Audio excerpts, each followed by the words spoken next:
Irmão, sem perda de tempo, eu convido vocês a abrirem as vossas Bíblias em Atos dos Apóstolos.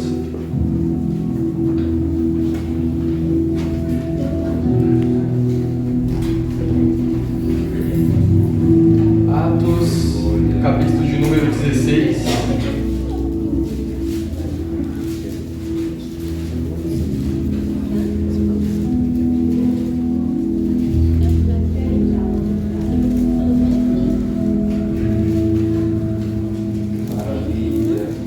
A partir do versículo 16 também, que diz assim: E aconteceu que, indo nós à oração, nos saiu ao encontro uma jovem que tinha espírito de adivinhação, a qual, adivinhando, dava grande lucro aos seus senhores. Esta, seguindo a Paulo e a nós, clamava, dizendo: Estes homens que nos anunciam o caminho da salvação são servos do Deus Altíssimo.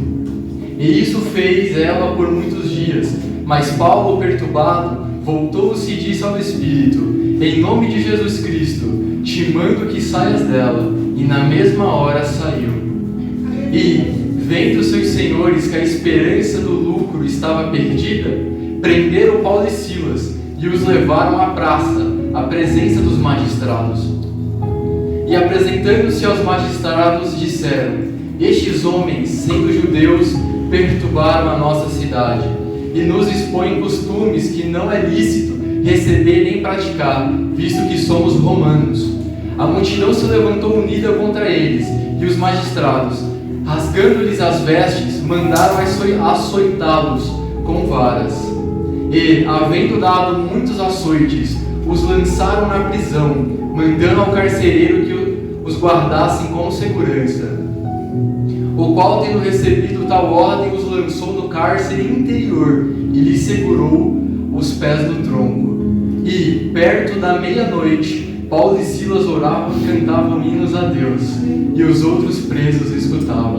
Somente até aqui. Meus irmãos, eu gostaria de começar a mensagem de um jeito diferente. Ao invés de entrar dentro da narrativa a qual nós acabamos de ler e extrair dela uma mensagem para a gente aplicar em nossas vidas, eu gostaria de contar uma coisa para vocês, que é o processo de mudança e o processo de transformação, como ela ocorre. E por que eu vou dizer isso para vocês nessa noite? Porque essa mensagem, ela é capaz de mudar e transformar as nossas vidas.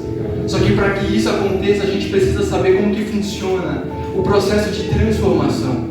O ser humano, ele vive basicamente, resumidamente, em 4 mundos. Repita comigo, 4 mundos. 4 mundos. O mundo físico, o mundo mental. O mundo físico é esse mundo que a gente vive aqui agora. A gente toca nas coisas. O mundo mental é o mundo dos nossos pensamentos. O mundo espiritual é o terceiro mundo, que é o mundo onde a gente se conecta com Deus. E nós temos um 4º mundo chamado mundo emocional, que é o setor das nossas emoções, o setor a qual a gente sente as coisas. Muitas das vezes a gente acha que para mudar a nossa vida nós precisamos mudar as coisas no mundo físico. Mas na verdade a verdadeira transformação, ela começa nos 3 mundos que são intangíveis, que é o mundo mental, o mundo espiritual e o mundo emocional.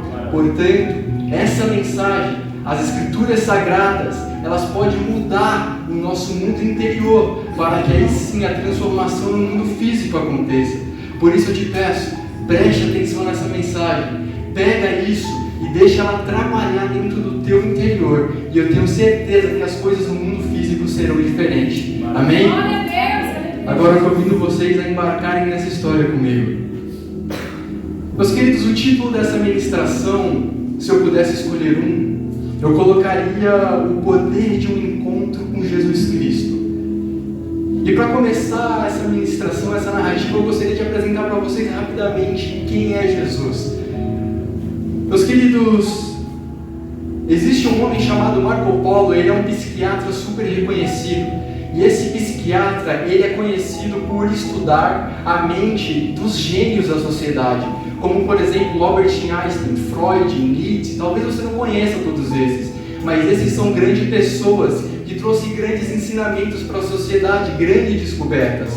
E Marco Polo, esse psiquiatra, Atos, ele pega e estuda a mente desses gênios para saber se eles foram perfeitos. E Marco Polo, certa vez, disse o seguinte: olha, eu estudei Albert Einstein, eu estudei Freud, eu estudei Nietzsche, mas todos esses homens, apesar de serem muito inteligentes, eles falharam como seres humanos. Ele era um ser humano comum, que cometia falhas. Então perguntaram a esse homem: e Jesus Cristo? Você já analisou a mente de Jesus?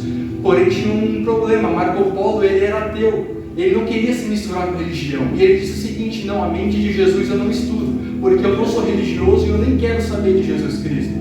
Mas a Bíblia, a história vai nos dizer que Marco Polo, depois de ser muito insistido, ele começa a estudar também a mente de Jesus. Então ele reúne outros colegas psicólogos e começa a fazer uma análise.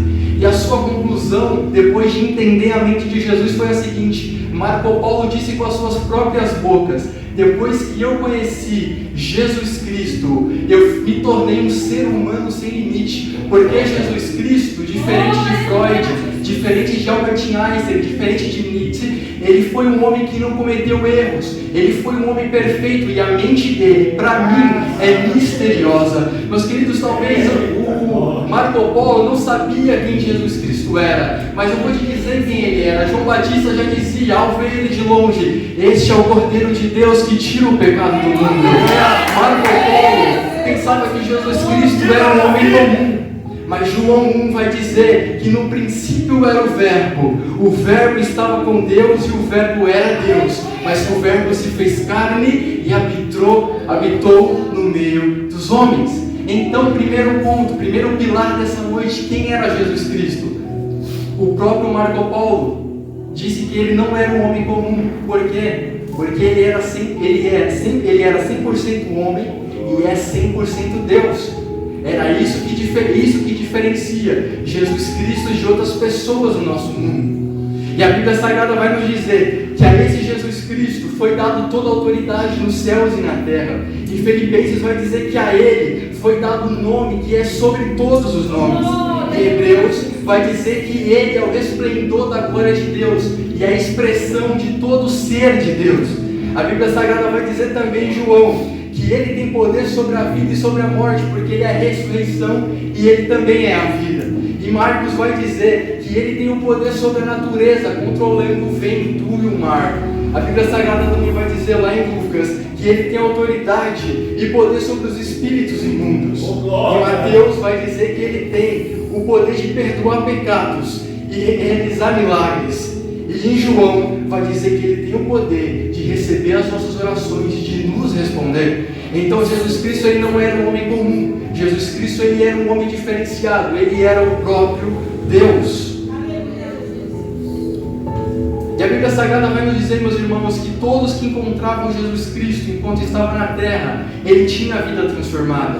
A Bíblia Sagrada vai nos contar sobre Pedro. Pedro certa vez estava em seu barco. Ele era pescador, tinha tentado pescar peixe o dia inteiro, não conseguiu pegar nada, mas após o encontro com Jesus, ele deixa de ser apenas um simples pescador de peixes e torna-se um pescador de almas. A Bíblia Sagrada vai nos dizer que uma viúva chamada, a gente não sabe o nome dela, então ela foi conhecida como a viúva de Naim. Ela estava enlutada porque seu filho havia morrido, mas após encontrar Jesus Cristo, ela passa de uma mãe enlutada para uma testemunha do poder de Jesus sobre a morte.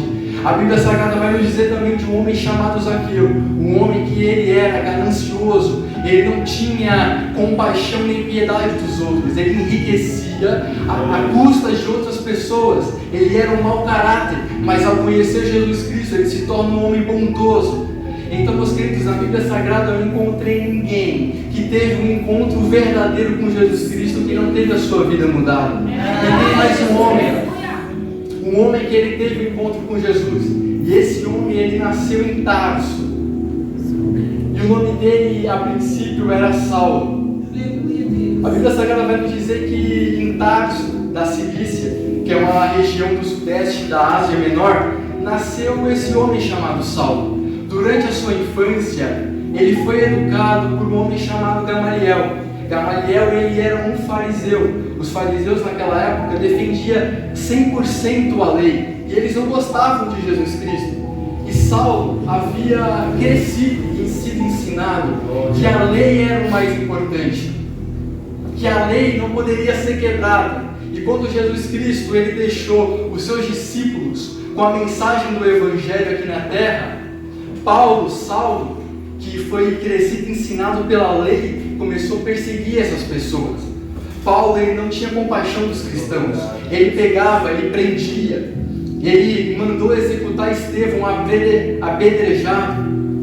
Mas a Bíblia Sagrada vai nos dizer que certa vez Paulo ele estava a caminho de Damasco. Por quê? Porque Paulo ele precisava ir até a sinagoga, pegar uma carta do sumo sacerdote que permitisse que ele prendesse os cristãos. Porque Paulo ele não era um soldado romano, ele era um homem normal. Porém, para ele conseguir prender os cristãos e levar de volta a Jerusalém para julgá-los e matá-los, ele precisava de uma carta oficial permitindo que ele fizesse isso. E a Bíblia Sagrada vai nos dizer que ao caminho de Damasco, quando Paulo estava indo pegar essa carta com o sumo sacerdote, ele encontra um homem que mudou a vida dele. Esse homem, ele não estava mais em sua forma física, mas a Bíblia Sagrada vai dizer que sobre a cabeça de Paulo apareceu uma luz resplandecente, e ele ouviu uma voz dizendo: Saulo. Paulo é a mesma coisa de Saulo, tá, gente? É a mesma pessoa, dizendo: Saulo, Saulo, por que tu me persegues? E ele sem entender nada, mas quem que eu estou perseguindo? E ele ouve: olha, eu sou Jesus, a quem tu persegues. E a Bíblia Sagrada vai dizer que Paulo encontra Jesus Cristo. Deus Santo, aleluia. Oh Deus, aleluia, Jesus. Quando Paulo encontra Jesus Cristo, meus amados, a Bíblia Sagrada vai dizer que ele ficou cego. Ele já não enxergava mais nada, e Paulo então cai no chão. Os seus amigos que estavam junto com ele teve que carregar ele até chegar à cidade de Damasco, onde eles estavam indo. A Bíblia Sagrada vai dizer então que Paulo ele fica lá durante 3 dias cego, sem enxergar nada, até que Deus avisa um discípulo chamado Ananias, que também morava em Damasco. E a Bíblia vai dizer que Ananias ele teve uma visão com Deus falando com ele, dizendo: olha, aqui em Damasco tem um homem chamado Paulo, vai até ele, porque ele está cego, ele não consegue enxergar. Eu encontrei ele no meio do caminho. E a Bíblia Sagrada vai nos dizer, meus amados, que Ananias vai até Paulo, faz uma oração por ele, e a Bíblia Sagrada vai nos dizer que escamas caem dos seus olhos, e Paulo volta a enxergar. Glória a Deus. Que maravilha! Meus queridos, desde então, após esse encontro com Jesus Cristo, assim como Pedro, assim como aquela viúva de Naim, assim como Zaqueu, a vida de Paulo não foi o mesmo. O que eu quero dizer para você nessa noite é que talvez você tenha entrado aqui por essas portas, eu não sei como, eu não sei se o seu coração está feliz, está angustiado, está triste, eu não sei se você precisa de alguma providência material, financeira, uma cura, de uma enfermidade, mas o que eu vim dizer para você nessa noite é que aquele mesmo Jesus que encontrou aquelas pessoas e que encontrou Paulo no meio do caminho, ele está aqui nessa noite também para promover um encontro com você. E acredite, meu irmão, se você encontrar ele, a sua vida não será a mesma. A Bíblia Sagrada então vai dizer que a vida de Paulo passa de perseguidor da igreja para pregador do Evangelho.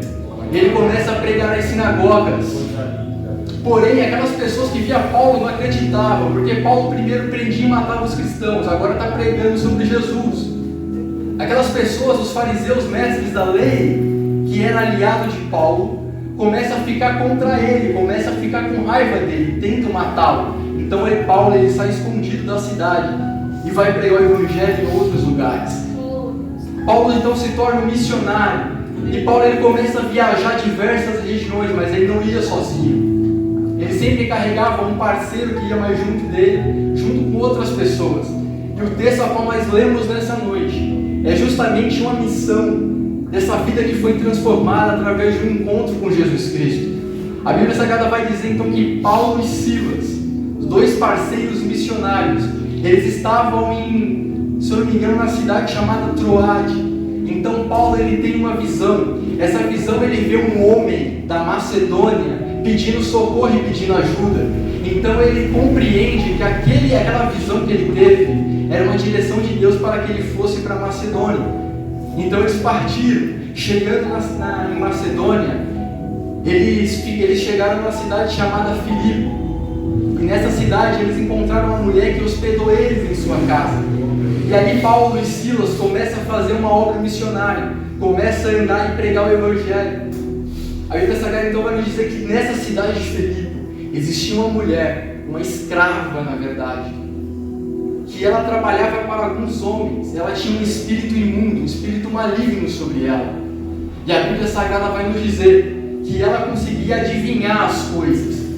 Então as pessoas pagavam para os donos dessa escrava, ela adivinhava as coisas e eles ganhavam muito dinheiro. E a Bíblia Sagrada vai dizer que essa mulher começou a perseguir Paulo e Silas na sua obra missionária. E aonde eles iam, ela falava: olha, esses homens aqui são servos do Senhor. E isso era perigoso para Paulo e Silas, sabe por quê? Porque aquela cidade de Filipe era uma cidade predominantemente romana. Os romanos perseguiam os cristãos e eram extremamente violentos. Então, toda hora que ela falava: olha, esses aqui são servos do Senhor Altíssimo, poderia chegar então soldados e prender Paulo e Silas, levá-los para a prisão. Então Paulo, cansado disso tudo, ele olha para aquela mulher e fala: em nome do Senhor Jesus, espírito maligno, saia dela. E aquela mulher, aquela escrava, foi liberta. Naquele momento, através da vida de Paulo e Silas, aquela mulher foi transformada porque teve um encontro com Jesus Cristo. Mais uma alma, irmão, que teve um encontro e que foi transformada.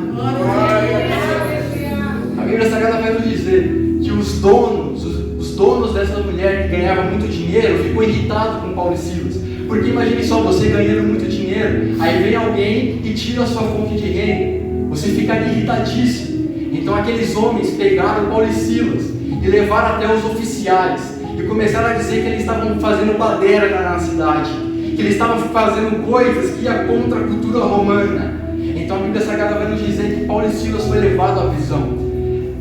Naquela época, meus amados, as prisões romanas, elas eram basicamente tudo parecido.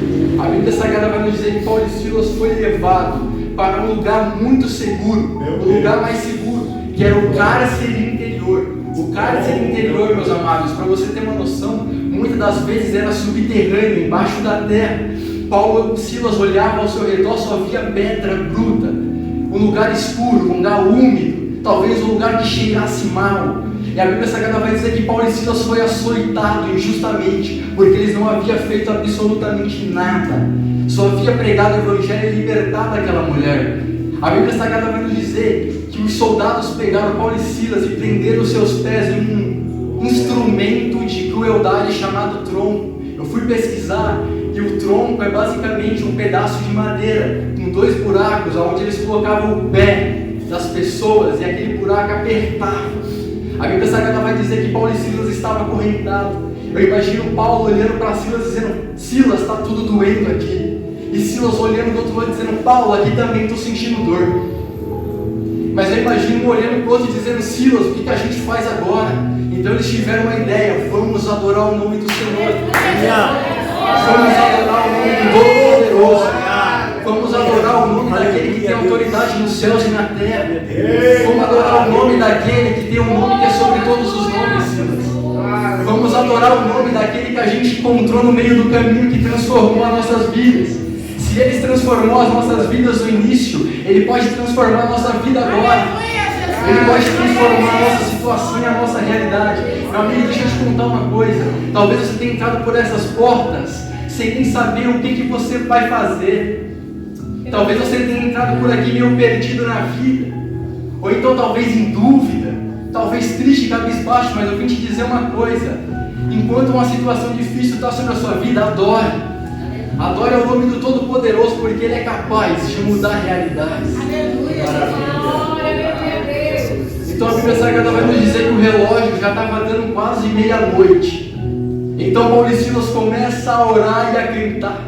Eu imagino um cantando enquanto o outro estava orando. E aqueles presos começam a escutar aquela voz. O carcereiro olha e diz: esses aí devem ser maluco. Está todo machucado, está sentindo dor, está numa situação difícil, está num buraco fundo. E ainda está louvando esse Deus. Se eu fosse eles, eu nem ligava mais para ele. Mas a Bíblia Sagrada vai dizer que Paulo e Silas começam a orar, começam a cantar, e o chão daquela prisão começa a tremer, as correntes que prendiam suas mãos e seus pés começam a se soltar, as portas começam a se abrir, e Deus começa a se manifestar naquele lugar. Eu imaginava, se eu estivesse no lugar de Paulo e Silas, irmão, na hora que as correntes se soltaram, na hora que as portas se abriram, eu sairia correndo, pastor. Eu sairia daquele lugar, o chão tremendo e eu correndo. Mas Paulo e Silas permaneceram lá. A Bíblia Sagrada vai nos dizer que as portas, as correntes de todos os presos, eu não sei o que aconteceu, não sei se foi um terremoto geral, se foi um terremoto só na prisão, mas a Bíblia Sagrada vai nos dizer que Jesus Cristo ele tem um poder sobre todas as coisas, inclusive sobre a natureza. Então, se for possível, se for preciso criar terremoto para te ajudar, ele vai criar. Se for preciso acalmar a tempestade no meio do mar, ele vai acalmar. Se for necessário cessar a chuva, ou então mandar chuva, ele vai fazer, porque ele tem poder sobre todas as coisas. E a Bíblia Sagrada vai nos dizer que Jesus Cristo então manda um terremoto que abre as portas das prisões. O carcereiro ele fica desesperado, por quê? Porque aqueles presos não podiam ser libertos. Então, se os presos fogem, aquele carcereiro perde a vida. E ele começou a ter a ideia de querer se matar. Porque foi o seguinte: é melhor eu me matar agora, porque eu deixei os presos ir embora, do que os meus chefes, os soldados romanos que é violento, virem aqui me torturar também. Mas Paulo e Silas olha para ele e fala assim: calma, todos os presos estão aqui, ninguém foi embora. Então aquele carcereiro, ele olha para Paulo e Silas e também naquele momento tem um encontro com Jesus. E a partir desse momento que ele encontrou Jesus Cristo através da vida de Paulo e Silas, ele tem a sua vida transformada. Então ele olha para Paulo e Silas e diz o seguinte: olha, o que é necessário para que eu seja salvo? E Paulo e Silas olha e diz: olha, creia no Senhor Jesus Cristo, o Todo-Poderoso, e tu e a tua casa será salva. E naquela noite, esse homem e a tua família foram batizados. Meus amados, eu não sei se você percebeu Deus falando com você até aqui. Mas nessa história da prisão de Paulo e Silas, a gente tira alguns aprendizados. Primeiro, que muitas vezes a gente passa uma situação difícil, mas é por meio dessa situação difícil que Deus vai nos dar um grande livramento. E que através, muitas vezes, do nosso testemunho, que Deus vai salvar a vida de outra pessoa. Às vezes é através de uma história nossa. Às vezes é através de uma história nossa, de algum momento complicado, que Jesus vai usar isso para ter um encontro com outra pessoa. Assim como Deus usou a situação de Paulo e Silas para ter um encontro com aquele carcereiro. A Bíblia não menciona, mas eu imagino também que os presos ficaram curiosos para saber o que aconteceu. E curiosos para saber quem é esse Jesus. Então não somente a vida do carcereiro foi mudada naquela noite, mas também a vida dos presos. Meus amados, e para finalizar nessa noite, que as horas já não esperam, eu gostaria de finalizar com a analogia de tudo isso. Jesus Cristo usava muito analogias, e eu também gosto de usar. E a analogia nessa noite é a seguinte: Paulo e Silas, no momento que foram presos, eles já tinham tido um encontro com Jesus Cristo. Jesus Cristo já havia mudado e transformado a vida deles. Vocês concordam comigo? Porque eles estavam pregando o Evangelho. Através da vida deles, aquela mulher foi liberta. Paulo havia reconhecido que ele era, na verdade, o Salvador e não o inimigo da humanidade. Eles tinham tido um encontro com Jesus Cristo. E muitas das vezes, meus amados, eu e você, a gente talvez já tenha tido esse encontro também. Afinal de contas, nós estamos aqui na presença dele. Então, assim como Paulo e Silas, eu e você, nós também já tivemos esse encontro. A analogia continua da seguinte maneira: aquela situação na qual eles se encontraram, presos, encarcerados, presos por correntes, muitas das vezes é a situação que eu e você enfrentamos na vida. Talvez a nossa prisão hoje não seja fisicamente como Paulo e Silas, mas a nossa prisão às vezes é mental, espiritual, é emocional. Talvez você tenha entrado aqui por essas portas com o teu coração aflito por alguma coisa.